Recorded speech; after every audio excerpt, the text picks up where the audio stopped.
Bonjour, vous écoutez le nouvel épisode de Quoi de neuf en histoire, le podcast où l'on reçoit des écrivaines et des écrivains pour nous parler d'histoire à l'occasion de la sortie de leur dernier livre. Et aujourd'hui, mon invité est Corinne Bonnet. Bonjour Corinne. Bonjour Gassan, je suis très heureuse d'être avec vous. Merci, vous êtes professeur d'histoire grecque à l'université Toulouse-Jean Jaurès et vous êtes spécialiste notamment de l'histoire et des religions de la Méditerranée ancienne. Et avec Élodie Guillon, qui est doctorante en histoire, et Fabio Porzia, qui est postdoctorant toujours à Toulouse, vous avez publié un livre, Les Phéniciens, une civilisation méditerranéenne, dans la collection Texto aux éditions Talendier. Et c'est de ce livre que nous allons parler aujourd'hui. Dans ce livre, vous êtes attaché à réfléchir l'image d'Épinal que nous avons des Phéniciens. Pour le commun des mortels, j'allais dire, les Phéniciens, c'est très proche du personnage d'Épidemaïs dans les aventures d'Astérix. C'est un marin d'exception, un commerçant roublard. Mais vous allez, en fait, dans ce livre, revenir sur tous ces points et puis nous détailler qui sont les Phéniciens. La première question, c'est un peu une lapalissade. Un Phénicien, c'est un habitant de la Phénicie. Mais c'est où et c'est à quelle période? Alors voilà, on commence tout de suite par une question difficile. Et c'est vrai que l'image d'Épinal est la vie dure. Donc il s'agissait à la fois d'ailleurs le sous-titre l'indique, insister sur cette incroyable dimension méditerranéenne des Phéniciens qui fait d'eux vraiment une singularité dans l'histoire de l'Antiquité. Les Grecs aussi, eux, se sont baladés en Méditerranée, mais la façon dont les Phéniciens se sont répandus est différente de celle des Grecs. Donc, pour revenir à la question, qu'est-ce qu'un Phénicien et qu'est-ce que la Phénicie? Le problème fondamental que l'on a pour définir à la fois l'espace et le peuple, c'est que le terme même de Phénicien, Phénicie est un terme grec. Phoinike pour Phénicie, Phoinikes au pluriel donc pour les Phéniciens. C'est un terme qu'on trouve à partir d'Homère. Déjà Homère, dans l'Iliade comme dans l'Odyssée, parle des Phéniciens, qu'il appelle aussi d'ailleurs parfois Sidoniens. Oui. Donc le terme est grec. Qu'est-ce que les Grecs mettaient derrière ce terme? C'est pas très clair. En tout cas, il n'y a pas de définition précise d'un territoire qui correspondrait à la Phénicie, ou plutôt la définition qu'on déduit des auteurs grecs varie, voilà, d'un auteur à l'autre, ce qui est relativement logique. On peut imaginer que ce territoire a varié dans le temps. Et donc les Grecs ont perçu un territoire qui se situe en gros Liban, avec un petit peu de prolongement vers le nord en Syrie, vers le sud en direction d'Israël et de la Palestine. Donc en gros ce territoire-là, mais comme il était fragmenté en une multitude de petits royaumes, ce sont les Grecs qui ont vu une unité dans ce territoire qui va en gros, on va dire de Arados, Arwad aujourd'hui, jusqu'au sud, Ascalon, on pourrait même éventuellement aller jusqu'à Gaza. Mais le cœur de la Phénicie, c'est assurément la région de Arados, Byblos, Sidon et Tyr. Voilà. Mais après, la problématique principale pour nous, c'est que quand on regarde les documents des Phéniciens, eux-mêmes ne s'appellent pas Phéniciens. C'est-à-dire qu'il n'y a pas de correspondant dans la langue phénicienne. Ils s'appellent, quand on a des inscriptions, ils se qualifient eux-mêmes de Tyriens ou d'Aradiens ou de Sidoniens ou de Giblites, pour Byblos. Selon la ville d'origine. Voilà, selon leur ville d'origine, selon le royaume dans lequel ils habitent. C'est ça qui définit leur identité ethnique, si l'on peut dire.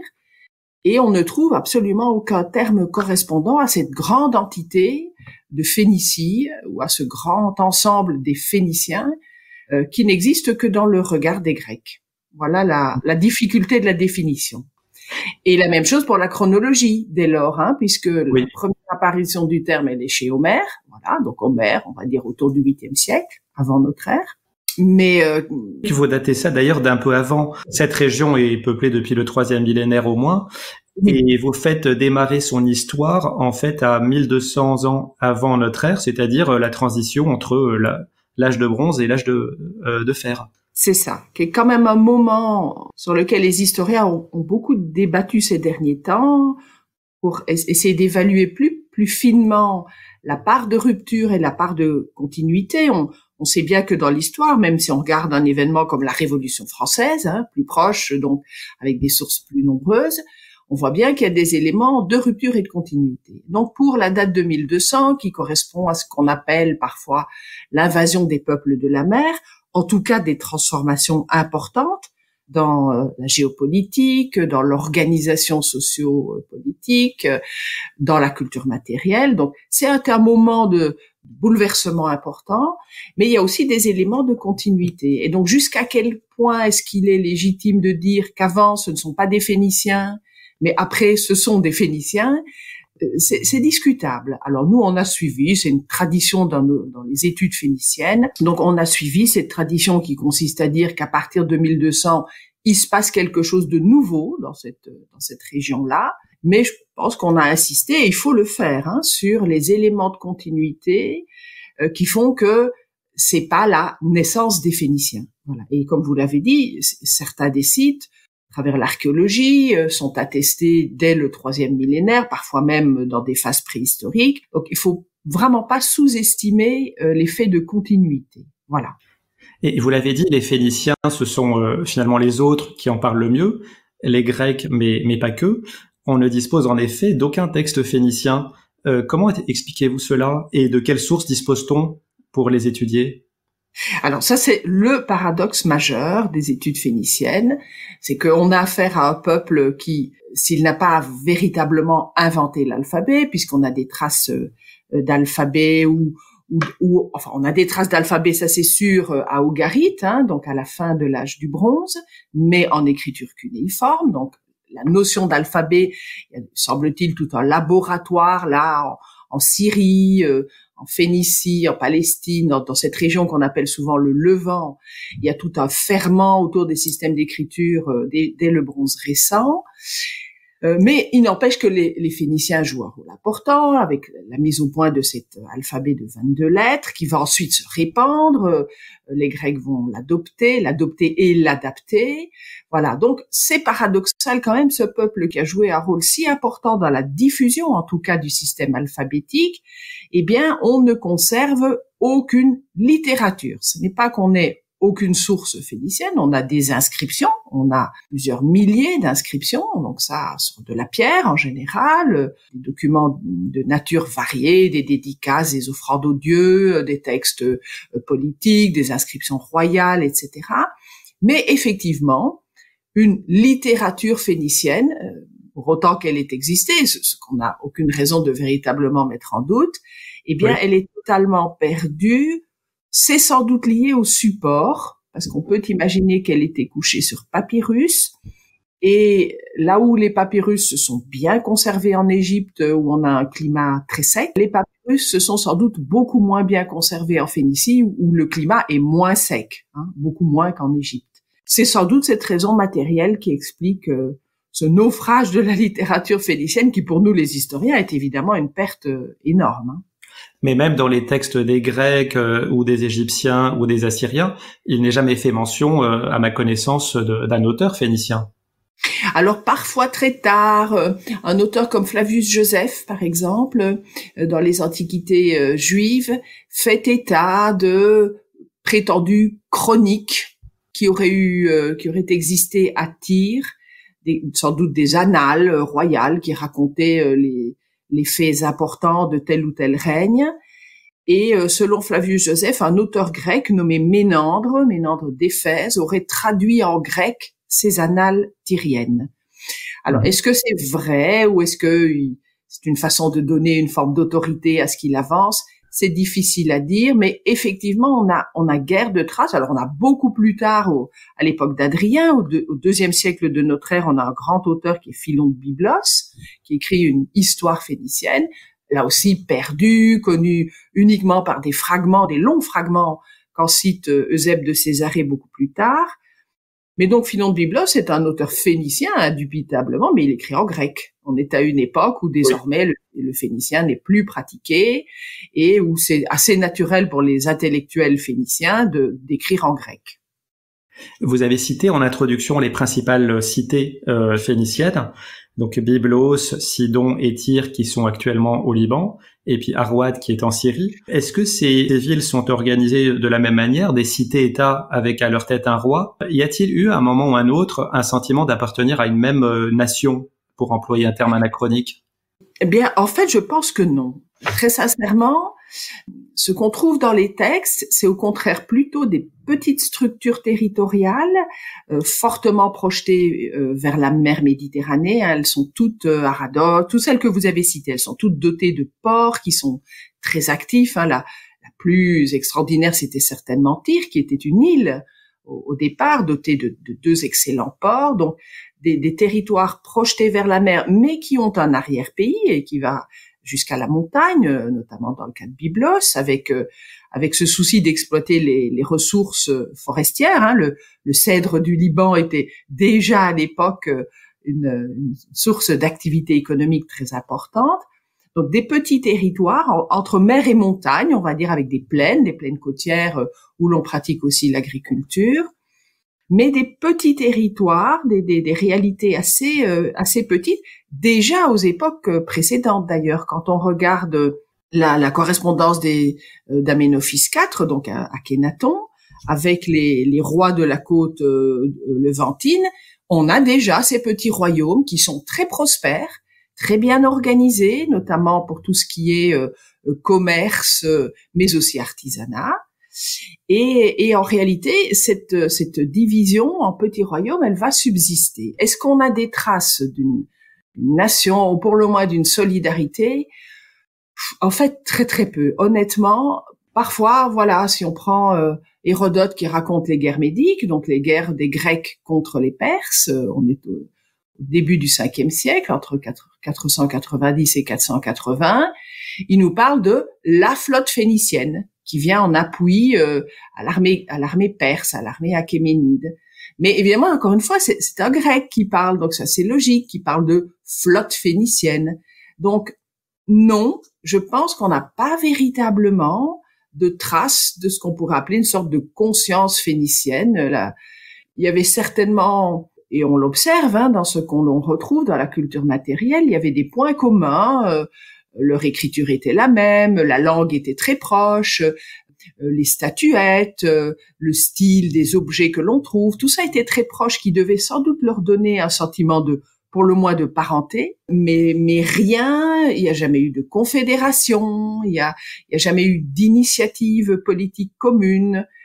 C'est le morcellement qui prédomine. Je trouve ça très étonnant en fait, parce que au-delà d'une éventuelle conscience commune, ces villes, et notamment les deux principales qui sont Tyr et Sidon, sont distantes d'une trentaine de kilomètres, et pendant les 1000 ans de la civilisation phénicienne que vous décrivez, il n'y a jamais eu même de guerre, semble-t-il, ou d'un souverain qui aurait souhaité prendre le pouvoir sur un autre, ou même une alliance pour un mariage. On a l'impression que ces villes, qui sont quand même très proches géographiquement, elles ont été assez indépendantes les unes des autres pendant près de 1000 ans. Oui, alors.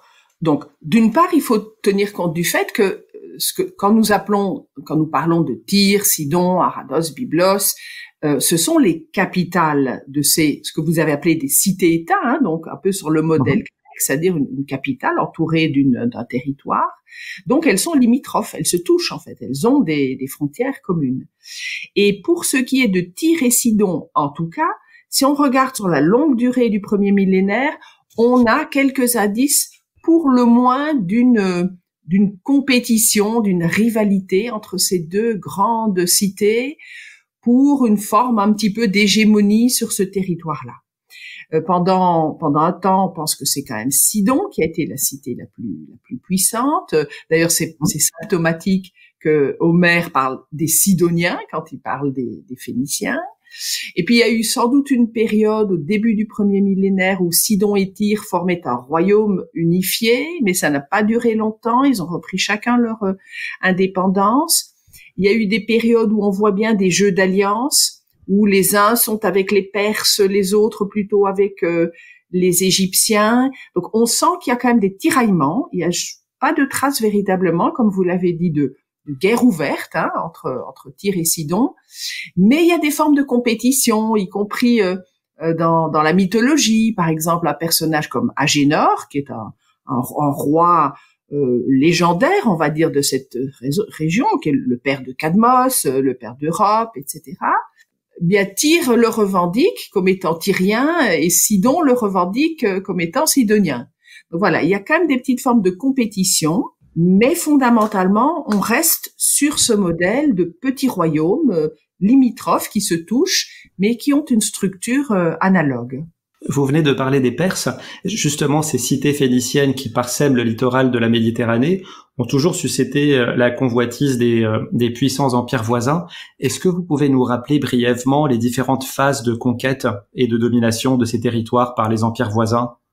Oui, avec plaisir. Donc, si on remonte un petit peu au-delà de 1200, il faut rappeler ce que j'ai évoqué tout à l'heure, que toute cette région du sud du Levant a été jusqu'à 1200, jusqu'au passage des peuples de la mer, a été sous domination égyptienne, alors que le nord était sous domination hittite. Après 1200, il y a une période de relative autonomie dont témoigne par exemple le célèbre papyrus d'Ounamon, où on voit cet envoyé du roi égyptien qui vient demander du bois de cèdre et qui se fait un peu maltraiter par le roi de Byblos qui lui dit mais moi je ne suis pas ton serviteur, donc on voit qu'il y a là quand même une certaine prise d'autonomie, mais très tôt, en fait dès les années 1100-1000, commencent les incursions des Assyriens. Parce qu'à ce moment-là, le royaume assyrien, qui lui, donc, qui se situe, on va dire, vers le nord-est, sur le Tigre, en Mésopotamie, le royaume assyrien qui n'a pas souffert des vagues migratoires des peuples de la mer, devient très puissant à cette époque-là. Et donc, on entre dans la période de domination assyrienne, qui au début se fait par des campagnes militaires régulières pour venir faire du butin, tout simplement, dans ces régions qui sont riches. Et puis progressivement, la domination assyrienne s'installe. Elle va durer. La chute de l'empire assyrien, c'est 612. Le relais est pris à ce moment-là par les Babyloniens, avec notamment le roi Nabuchodonosor II, qui va imposer à son tour sa domination sur les cités phéniciennes, mais pas que sur elles, sur toute cette région. Et puis l'empire babylonien s'effondre en 539 et ce sont les Perses, à ce moment-là, les Achéménides, qui vont dominer toute cette région jusqu'à l'arrivée d'Alexandre, lequel, au fond, prend le relais de l'empire de Darius III, avant que n'arrivent les Romains. Donc on a vraiment une longue succession de domination par des grandes puissances, si on peut dire, et ces petites cités qui sont riches mais qui sont très mal équipés du point de vue militaire, au fond subissent cette domination, mais je pense qu'ils ont aussi l'habileté de savoir en jouer. Il faut pas imaginer qu'ils sont simplement soumis. Il y a des révoltes à plusieurs reprises, et puis je pense qu'ils doivent négocier à l'intérieur de d'une certaine loyauté aux grands empires une part d'autonomie, notamment dans leurs activités en Méditerranée. Oui, vous l'expliquez très bien ça dans votre livre. Vous dites qu'en fait, ces conquêtes, ces conquérants venaient chercher bien sûr un accès à la mer en Phénicie, mais exploiter également les ressources naturelles et notamment le bois de cèdre. Et finalement, un équilibre s'installe entre les tribus que les Phéniciens devaient payer à ces empires, mais aussi ces empires n'avaient pas intérêt à complètement saccager ces territoires. Et vous dites aussi même que du fait de l'accaparement d'une partie des ressources des Phéniciens, ces derniers ont peut-être même été poussés à chercher des nouvelles sources et des nouveaux marchés en dehors de leur région d'origine. Tout à fait.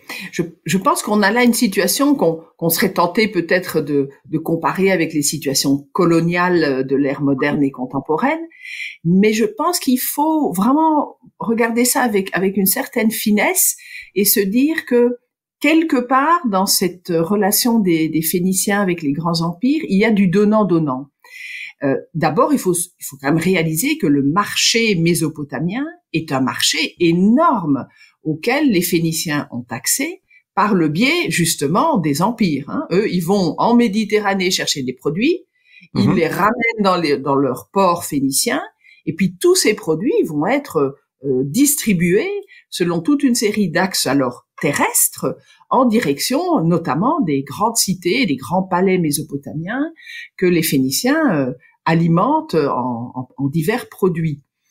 Donc il y a là quelque chose qui pour eux potentialise leurs activités commerciales. Il y a le tribut qui est bien sûr le tribut annuel qui est lourd et qui sans doute suscite les révoltes que l'on voit de temps en temps émerger en Phénicie. Et puis il y a aussi, comme vous le disiez, probablement cette occasion, si on peut dire, ça peut être étrange de dire que une domination est une occasion, mais d'une certaine manière, ça pousse les Phéniciens à se montrer entreprenants et à chercher en Occident de nouveaux débouchés, de nouveaux marchés, de nouveaux partenaires commerciaux. Et donc, ça participe aussi d'une certaine forme de dynamisme. Donc, il y a une sorte de recherche d'équilibre entre la ponction des richesses par les empires et en même temps une espèce de surcroît de dynamisme chez les Phéniciens en raison de cette situation. Cette expansion en Méditerranée, elle s'est donc faite par voie maritime, et vous décrivez d'ailleurs leur navire typique, le navire marchand qui s'appelle le Golos, si je prononce bien. Oui, tout à fait. Qui est relativement petit, qui mesure 20 à 30 mètres de long, 6 à 7 de large, avec un équipage relativement réduit d'une vingtaine de personnes. Et il naviguait entre mars et octobre, vous dites, hein, quand bien sûr le climat et les vents sont favorables. Oui. Jusqu'où ont-ils été en Méditerranée? Alors jusqu'au bout. on les retrouve jusqu'au détroit de Gibraltar, hein, ce qu'on appelait à l'époque les portes, les piliers d'Héraclès. Hein. Donc oui, ils sont allés jusque-là, peut-être même au-delà. Hein. Il y a eu alors, vous savez peut-être, on a trouvé une inscription phénicienne au Brésil à un moment, donc on en est même arrivé à imaginer qu'ils avaient traversé l'océan. Ah oui? Mais cette inscription est un faux en réalité. Donc, non, les Phéniciens ne sont pas allés au Brésil. Par contre, l'hypothèse qu'ils aient pu aller au-delà du détroit de Gibraltar pour s'aventurer peut-être le long des côtes africaines, c'est pas totalement impossible. Voire peut-être vers le nord. Les îles britanniques étaient aussi riches en métaux. Donc, mais là, on est au niveau des hypothèses. Ce qui est sûr, c'est qu'ils ont parcouru toutes les rives de la Méditerranée. Donc, on retrouve des traces de petites communautés phéniciennes en Grèce, en Crète, à Chypre. On en trouve en Anatolie, donc l'actuelle Turquie. On les trouve ensuite en Méditerranée centrale. Hein, il y a beaucoup d'établissements phéniciens en Sicile, en Sardaigne, à Malte. On trouve des traces, vous le savez, au nord de Rome, hein, à Pyrgi, où on a retrouvé une magnifique inscription bilingue en phénicien et en étrusque. On les retrouve ensuite sur tout le pourtour de l'Espagne, et puis toute l'Afrique du Nord. Hein, tous les pays d'Afrique du Nord sont touchés par la présence phénicienne. On a des traces de Phéniciens en Libye, on les voit aussi en Égypte. Donc, vous voyez, ils sont vraiment partout. Mais vous n'avez pas cité la France? Non? Alors là, c'est plus douteux parce que on a bien une inscription punique, hein, carthaginoise, qui a été découverte à Marseille, mais elle y est arrivée en fait probablement par un bateau parti de Carthage qui a échoué à Marseille. Mais ce n'est pas une trace de présence phénicienne à Marseille. Et une fois installés sur un nouveau territoire, enfin débarqués en tout cas sur un nouveau territoire, est-ce qu'ils y installaient seulement des comptoirs commerciaux ou est-ce qu'ils se sont installés durablement et assimilés aux peuples locaux? Alors, j'aurais tendance à dire que ça dépend. Parce qu'au fond, on a le cas de Carthage, hein, qui a été, grâce aux campagnes lancées par l'UNESCO dans les années 70-80, bien fouillé. Carthage naît comme une ville, hein, comme une cité. Très tôt, elle représente un territoire important. Et c'est vrai qu'on a aussi les récits légendaires autour de Élissa, Didon, qui, une fois qu'elle arrive sur place, demande tout de suite un territoire. Hein. Vous savez, c'est la célèbre ruse de la Byrsa. On lui donne une peau de bœuf qu'elle découpe en lanières pour couvrir un territoire étendu. Mais ce récit, tout en étant légendaire, est intéressant puisqu'il nous montre, en tout cas, ce souci de faire du territoire. Dans d'autres cas, on a des choix un peu différents où on a l'impression qu'on a des installations légères, effectivement, plutôt quelque chose qui ressemblerait à un comptoir commercial situé sur les îles ou sur les promontoires, des choses sans doute assez légères. Et donc, voilà, des typologies de comportements, d'établissements qui sont variés, certains qui vont s'urbaniser davantage et d'autres qui vont rester sans doute et avoir une durée de vie plus limitée, donc sur des réalités plus modestes. qu'est-ce qu'ils font quand ils arrivent? Si je voulais faire un clin d'œil, je dirais, ils font comme épis de maïs, hein. Oui. Voilà, ils s'installent sur la grève, la plage, ils déballent leurs marchandises. Il y a un intéressant passage d'Hérodote aussi au sujet ce qu'on appelle le troc muet, hein, où il montre les Phéniciens arrivant sur le rivage. Ils étalent leurs marchandises et puis se retirent sur leur bateau, laissant les indigènes venir voir, déposer des marchandises qu'ils proposent en échange, et puis les Phéniciens redébarquent, viennent voir ce que les indigènes ont proposé, ça leur va ou ça ne leur va pas. Si ça ne leur va pas, ils reviennent sur leur bateau attendant que les indigènes mettent plus. Donc oui, c'est très étonnant, hein, comme façon de procéder. Je pense qu'il faut être ouvert à l'idée qu'il y a eu des situations très variées. Mais cette marchandise, c'est de la camelote ou c'est un artisanat de bonne qualité? Je pense les deux. Je pense qu'il y avait de la camelote, effectivement, mais qu'il devait y avoir aussi, en direction notamment des élites locales, des choses de très belle qualité. On trouve, par exemple, en Italie, des coupes, les célèbres coupes phéniciennes, qui sont en général des coupes en argent, parfois dorées, hein, avec des feuilles d'or par-dessus, richement décorées, avec des scènes de chasse, avec des scènes de guerre, avec des choses qui s'inspirent souvent d'un style assez égyptisant. Mais là, on est sur de l'artisanat de très haut niveau, hein, des choses qu'on retrouve par ailleurs en Mésopotamie dans les palais royaux.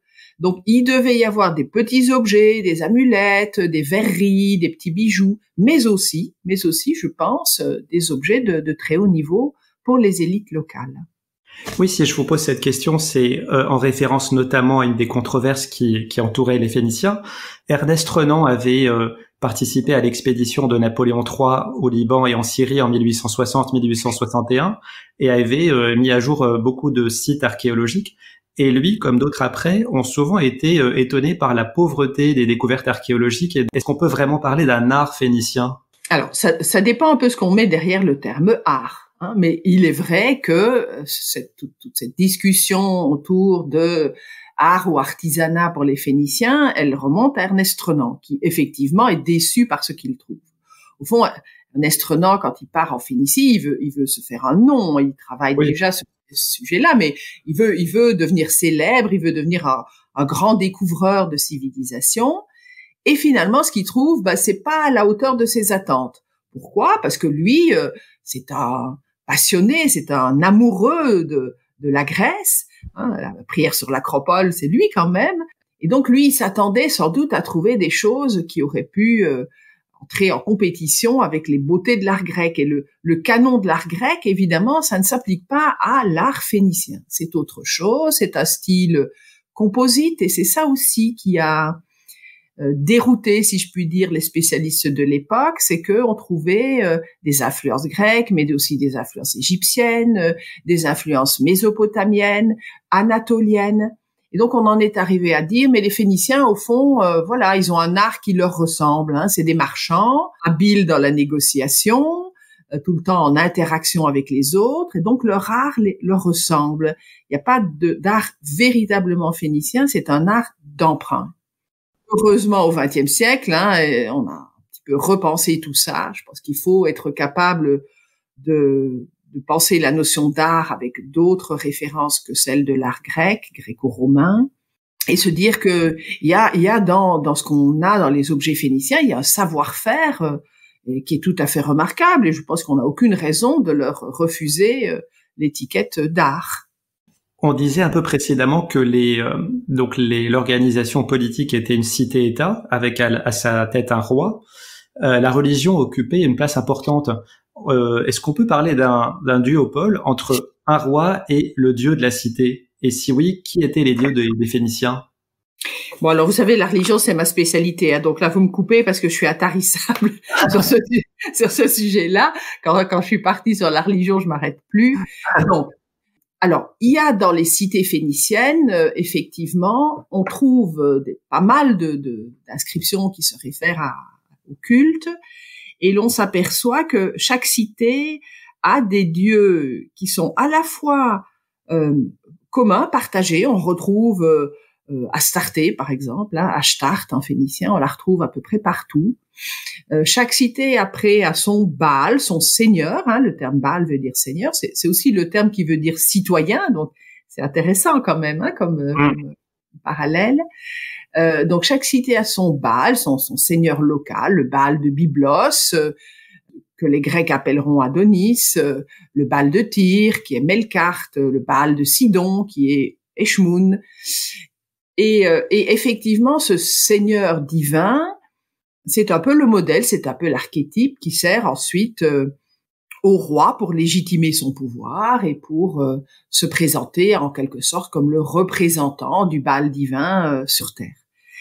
Mais donc vous voyez, on est entre à la fois des figures divines qui sont partagées, qu'on va retrouver d'ailleurs un peu partout en Méditerranée, hein, Melkart, on le retrouve à Carthage, on le retrouve en Sardaigne, il est à Ibiza, enfin on le retrouve à Chypre, il est partout, bien qu'il soit le Baal de Tyr, voilà. Donc on alterne entre ces figures qui sont communes et d'autres qui sont vraiment spécifiques.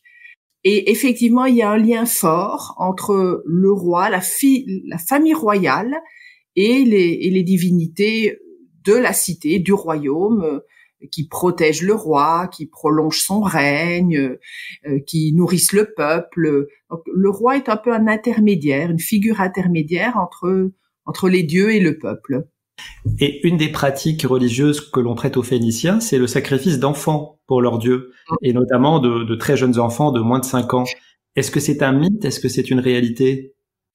Alors là, le débat est ouvert, hein. Là, vraiment, c'est un sujet qui a fait couler beaucoup d'encre.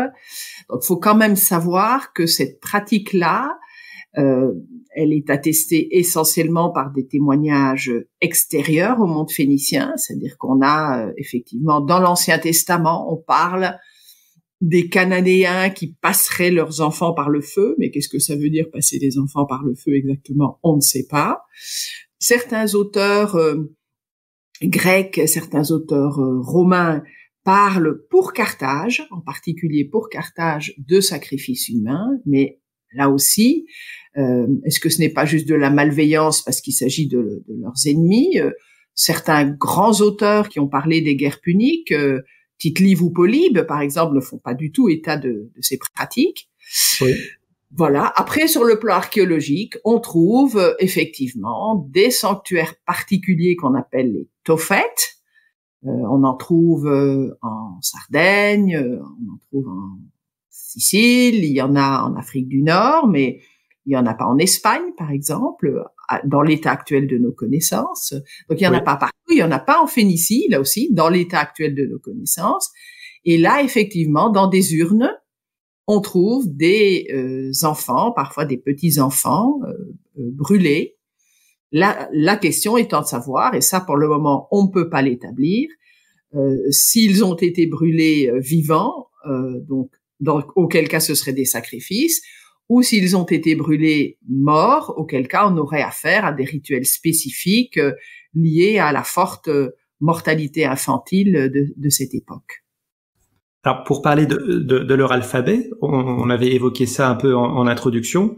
Évidemment, on pense que les Phéniciens sont l'inventeur de l'alphabet, mais j'ai appris en lisant votre livre que ce n'était pas le cas. Il y a en fait un alphabet qui a été découvert dans le Sinaï et qui précède l'alphabet phénicien de 600 ans environ. Oui, effectivement, comme je disais tout à l'heure, on a en différents lieux dans le Sinaï, effectivement, ce qu'on appelle les inscriptions proto-sinaïtiques. On a ensuite à Ougarit un alphabet en écriture cunéiforme. Donc, on est dans une période, le bronze récent, donc le bronze récent en gros entre 1500 et 1200. On est dans une période où il y a différentes tentatives qui s'opèrent en différents lieux pour simplifier le système d'écriture. Parce qu'il faut quand même savoir que les systèmes d'écriture cunéiformes qui ont été en pratique auparavant en Mésopotamie étaient des systèmes très complexes avec plusieurs dizaines, parfois centaines de signes, donc d'un apprentissage long et difficile. Donc si l'on voulait en quelque sorte démocratiser l'écriture, il fallait la simplifier. Et donc, effectivement, on observe en différents endroits au bronze récent des tentatives pour simplifier. Et c'est ce processus qui s'étale sur plusieurs siècles, qui aboutit en Phénicie, alors à une époque qu'il n'est pas facile de déterminer, autour de 1100, 1000, vous savez, c'est lié à la datation du célèbre sarcophage d'Ahiram, hein, qui sur le couvercle porte ce qui est la première longue inscription phénicienne. Et le roi de Byblos. Hein. Oui. Voilà, roi de Byblos. C'est un très très bel objet qui est au cœur là du musée de Beyrouth et qu'il faut absolument aller visiter. Très très bel objet. Et donc là, on a cette première inscription, mais la datation du sarcophage lui-même est discutée, est débattue. Mais disons que si on le situe autour de 1000, peut-être 1100, peut-être un peu moins, voilà, on a là les traces d'un alphabet de 22 signes qui est bien constitué. C'est un alphabet consonantique, hein, il y a pas de voyelles dans cet alphabet. Et c'est cet alphabet qu'à un moment, là aussi difficile à situer dans le temps, mais qu'on pourrait imaginer autour de 1900, dans ces eaux-là, que les Phéniciens, qui fréquentaient les Grecs en Méditerranée, donc ils vont transmettre cet outil facile à apprendre, facile à utiliser, conçu pour une langue sémitique, hein, le phénicien est comme l'hébreu, comme l'araméen, une langue sémitique, et donc qui était pas totalement adaptée à la langue grecque, qui elle est une langue indo-européenne. Donc les Grecs vont s'emparer de cet outil, vont l'adapter, on passe de 22 à 24 signes. En rajoutant les voyelles, hein, c'est ça? Exactement, parce que dans le grec, certains sons du phénicien, je pourrais donner l'exemple par exemple du het, qui est un H avec une aspiration forte. On n'avait pas ça en grec, donc il n'en avait pas besoin. Et donc, avec le het, on va faire eta, qui est un E long, qui est la voyelle E long. Donc, certains signes sont transformés, d'autres sont ajoutés pour donner naissance à cet alphabet grec qui passe ensuite aux Étrusques, aux Romains et qui est au fond notre alphabet. Et comment a-t-il été déchiffré, cet alphabet phénicien? Alors l'alphabet phénicien, il est déchiffré assez tôt en vérité, et grâce à une inscription bilingue. Donc c'est un abbé qui s'appelle Jean-Jacques Barthélemy, l'abbé Barthélemy. Donc c'est en 1758 qu'il déchiffre l'alphabet phénicien. Il utilise pour cela une inscription bilingue qui a été retrouvée à Malte, mais qui provient peut-être de Tyr. Elle porte c'est une dédicace à Melkart, justement, et c'est là qu'il est qualifié de Baal de Tyr, dans la partie phénicienne de l'inscription, et la partie grecque, c'est Héraclès, qui est qualifié d'archégète, c'est-à-dire de fondateur. Et donc l'abbé Barthélemy, en s'aidant du grec, nous sommes donc en 1758, déchiffre le phénicien. C'est le même qui, 4 ans auparavant, en 1754, avait, avec le même système, en utilisant des inscriptions bilingues, avait déchiffré le palmyrénien, spécialiste de langue sémitique, et comme le nombre des lettres était pas très élevé et qu'il avait l'appui du grec, finalement ça n'a pas été très très compliqué pour lui de le déchiffrer. Et donc il publie ça tout de suite, et à partir de ce moment-là, évidemment notre connaissance du phénicien comme langue et des Phéniciens comme peuple progresse considérablement. Est-ce que le fait que cet alphabet ne comporte pas de voyelles a pu rendre difficile l'interprétation de certaines inscriptions? Est-ce que parfois il y a des doutes sur la signification de ce qu'on trouve? Ah oui, mais c'est encore le cas, hein. C'est encore le cas. Il faut dire que, je disais tout à l'heure, on a quelques milliers d'inscriptions. C'est vrai, hein, si on prend l'ensemble du monde méditerranéen, en y incluant Carthage, donc le monde punique, comme on dit souvent, toute la Méditerranée, on a certainement plus de 10 000 inscriptions. Mais dans ces 10 000, il y en a au moins 6 000 qui proviennent de Carthage et plus précisément du Tophet, qui disent en fait tout le temps la même chose. C'est une dédicace à Tanit, visage de Baal, et à Balamon, au seigneur à Balamon. Finalement, le vocabulaire que l'on a concernant la langue phénicienne, il est assez restreint. Ce qui veut dire que quand on sort des formules qu'on connaît bien, on tombe parfois sur des mots et on a beaucoup de mal à les interpréter. Ce qu'on fait, c'est, comme c'est une langue sémitique, on compare avec les autres langues sémitiques, l'araméen et surtout l'hébreu, parce que pour l'hébreu, du fait qu'on a l'Ancien Testament, qui est quand même un texte long et très riche, eh bien, on peut avoir un vocabulaire beaucoup plus riche et beaucoup plus de comparaisons. Donc, quand on est un peu en difficulté, on se tourne vers les autres langues sémitiques pour essayer d'interpréter. Mais oui, je vous confirme que on a souvent des doutes. Et quelle couche de la population maîtrisait l'alphabet et l'écriture en tout cas? Est-ce que c'était des scribes, l'aristocratie, ou est-ce que c'était plus répandu que ça? Alors, on a bien des scribes. C'est un sujet sur lequel je m'étais penchée il y a quelques années. J'avais fait la liste des inscriptions dans lesquelles on trouve des scribes. On a des scribes attachés à des sanctuaires, par exemple à Kition, dans l'île de Chypre. On a même un chef des scribes, ce qui laisse supposer qu'on avait des équipes de scribes dans les sanctuaires. On en a d'autres à différents endroits. Après, c'est pas facile de savoir quel était exactement leur statut. Mais si on regarde les inscriptions, et notamment à Carthage, où on a là, comme je vous ai dit, un corpus d'inscriptions de plusieurs milliers de textes, on a un peu l'impression que tout le monde a recours à l'écriture. On a parfois dans ces dédicaces à Tanit et Balamont, au fait, la mention du statut ou du métier. Donc on a des sortes d'affranchis, on a l'impression qu'il y a même des esclaves qui ont recours à l'écriture. Alors, évidemment, c'est pas eux qui gravaient le texte, mais quand même, on peut imaginer que c'était eux qui élaboraient le texte qu'ils demandaient ensuite à un lapicide, comme on dit, à un graveur de graver sur la stèle. On a des femmes, on a des métiers très variés. Donc, ce système de 22 lettres accessible à tout le monde a sans doute fait en sorte que une partie non négligeable de la population avait accès à l'écriture. Et on a parlé des différentes conquêtes. L'histoire se termine donc en 330 avant notre ère avec la conquête par Alexandre le Grand.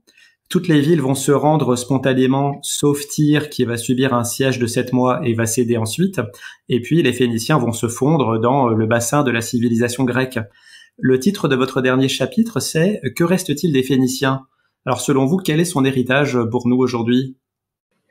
Oui, alors c'est vrai que l'arrivée d'Alexandre est un moment important. Moi, j'ai par ailleurs consacré une grosse monographie à la Phénicie d'époque hellénistique, c'est-à-dire justement après la conquête d'Alexandre. Qu'est-ce qui se passe? Vous avez dit, ils se fondent dans la civilisation grecque. C'est évidemment plus compliqué que se fondre. C'est vrai que l'utilisation de la langue phénicienne tend à diminuer. Les rois, la royauté phénicienne disparaît. On adopte plus les institutions grecques. La langue grecque progresse. Certaines divinités grecques s'imposent. Mais malgré tout, ça, l'étude des empires contemporains le montre, on renonce jamais totalement à sa culture. Donc il y a des formes de médiation, il y a des compromis culturels qui se mettent en place, et donc au fil du temps, j'évoquais tout à l'heure Philon de Byblos, voilà quelqu'un qui, à l'époque d'Adrien, en plein 2e siècle de notre ère, écrit en grec, certes, mais sans le besoin d'expliquer à ses compatriotes qu'il y a une histoire, une mythologie phénicienne, et qu'elle est même beaucoup mieux et beaucoup plus ancienne que celle des Grecs. Voilà. Donc l'histoire ne se termine pas avec la conquête d'Alexandre, il y a de nouvelles transformations, et c'est tout à fait passionnant de voir ce qui se passe après Alexandre et même après la conquête romaine. Oui, bien sûr, il y aura d'autres conquêtes, les Ottomans, bien entendu. Absolument, absolument. Alors, qu'est-ce qui reste des Phéniciens? Je trouve l'étude des Phéniciens intéressante parce qu'on a affaire à un peuple qui a pratiqué le multiculturalisme avant que ça ne devienne à la mode. Aujourd'hui, on parle beaucoup de multiculturalisme. Eh bien, j'ai l'impression qu'il y a chez les Phéniciens une sorte de laboratoire multiculturel qu'il est très intéressant de regarder. Il y a une ouverture aux cultures des autres, aux cultes, aux religions des autres, une sorte de pluralisme qui me semble un trait caractéristique des Phéniciens, lié évidemment à leurs activités. Cette projection méditerranéenne me semble vraiment intéressante et riche de réflexion pour nous aujourd'hui. On voit l'espace méditerranéen aujourd'hui est un espace complexe, où il se passe beaucoup de choses en termes d'échanges, mais où où il se passe aussi beaucoup de choses en termes, on a vu, de crise migratoire. Donc ça, tout ça donne à réfléchir sur le présent, d'une part. D'autre part, il y a aussi, me semble-t-il, chez les Phéniciens, quelque chose d'intéressant à observer. C'est je crois que je l'ai utilisé sur la 4e de couverture, cette idée d'un empire en pointillé. Oui. C'est quand même, ça donne à réfléchir. C'est quand même paradoxal. Vous l'avez dit, vous l'avez souligné. Ces petits royaumes avec un petit territoire qui arrivent à se projeter dans une dimension grande comme la Méditerranée, qui ont des structures politiques très légères et qui traversent les siècles, les dominations, tout en ayant des activités extrêmement prospères. Et ça fait écho avec d'autres travaux d'historiens qui se sont intéressés justement aux empires. Il y a 2 collègues américains, Jane Burbank et Frederick Cooper, qui ont publié un ouvrage sur les empires à travers le temps, de l'Antiquité jusqu'à nos jours, et qui montrent que justement une des forces des empires, c'est leur flexibilité, c'est leur fluidité, leur souplesse. Et donc il y a une sorte d'empire commercial, si on peut dire, de la part des Phéniciens, qui peut-être justement peut se prévaloir de la flexibilité, de la légèreté de leur structure politique. Voilà, un autre élément intéressant. Et puis, c'est un terme qui est à la mode aujourd'hui, on parle beaucoup à cause de la crise sanitaire de résilience. Il me semble qu'il y a aussi chez les Phéniciens une capacité de résilience assez exceptionnelle. Ils sont conquis, il y a des répressions, ils sont reconquis. Enfin, il y a vraiment une histoire qui semble quand même égrenée par toute une série d'événements dramatiques. Et pourtant, cette capacité à rebondir, cette capacité à repartir, c'est fascinant. Donc voilà ce qui reste des Phéniciens, me semble-t-il. Et c'est vrai que quand on lit des auteurs du XVIIe, du XVIIIe siècle, ceux qui à l'époque écrivaient des histoires universelles, il ne leur a pas échappé le rôle important que les Phéniciens ont eu dans l'histoire de l'Antiquité. Donc ça me semblait bien, à travers ce livre, de les remettre à l'honneur de ce point de vue-là. Très bien. Dans votre réponse, vous avez un peu devancé ma conclusion en parlant de la 4e de couverture. Je voulais parler de la couverture, la première de couverture, qui reproduit, vous savez, les petites statuettes de bronze figurant des dieux guerriers et qui portent une haute coiffe un peu dans le style égyptien avec une jupe courte recouverte d'or.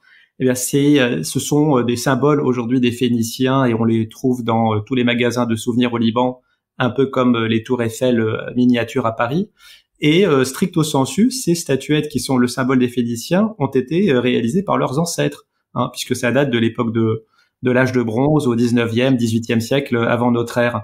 Donc là encore, une petite anecdote sur la complexité des Phéniciens. Absolument.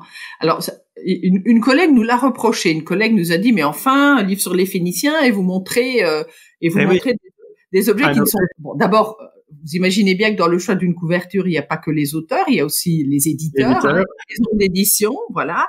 Ça nous semblait, au fond, pour un livre intitulé Les Phéniciens, montrer des personnes, si l'on veut, montrer ce groupe. Vous auriez mis l'autre objet qui est le sarcophage d'Hiram, ça aurait peut-être été moins vendeur, effectivement. C'est vrai, voilà. Donc, il y avait cet effet-là. Et puis, il y avait effectivement un petit clin d'œil.